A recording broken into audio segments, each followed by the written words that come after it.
बिस्मिल्लाहिर्रहमानिर्रहीम।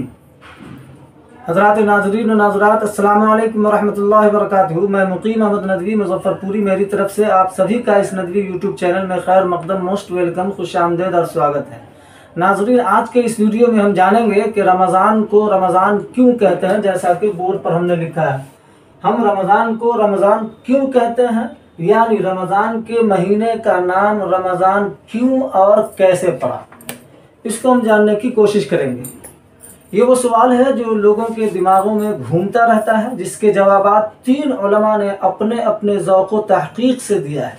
सबसे पहला जवाब शारह मिशकात मुल्ला अली कारी रहमतुल्लाह अलैह ने जिल्द नंबर 4 सफ़ा नंबर 229 में लिखा है, जिसका खुलासा यह है कि अहले अरब ने जब अपनी पुरानी लुग़त से और डिक्शनरी से महीनों का नाम मुंतकिल किया और बदला, तो हर महीने का नाम उन्होंने उस वक्त के मौसम के हिसाब से रखा। और चूँकि उस वक्त इत्तेफाक से रमज़ान गर्मी में पड़ा था, इसलिए इस महीने का नाम रमज़ान रख दिया, क्योंकि रमज़ान के माना भी तपिश और गर्मी के हैं। दूसरा जवाब इब्न मंजूर ने लिसानुल अरब जिल्द नंबर 7 सफ़ा नंबर 162 में लिखा है, जिसका खुलासा यह है कि लफ्ज़ रमज़ान अरबी ज़बान का लफ्ज़ है जो लफ्ज़ रमज़ा से निकला और बना हुआ है, और एक लफ्ज़ का दूसरे लफ्ज़ से बनना तकरीबन हर ज़बान में होता है।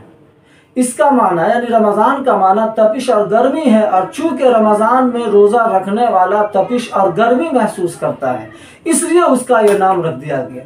जबकि तीसरा जवाब, जिसे जस्टिस तकी उस्मानी दामत बरकातुहुम ने इस्लाही खुतबात जिल्द नंबर 1 सफ़ा नंबर 122 में लिखा है, जिसका खुलासा यह है कि रमज़ान का माना झुलसा देने वाला और जला देने वाला है, और इस महीने का यह नाम इसलिए रखा गया कि इस महीने में अल्लाह ताला अपनी रहमत और अपने फजल करम से बंदों के गुनाहों को झुलसा देते हैं और जला देते हैं।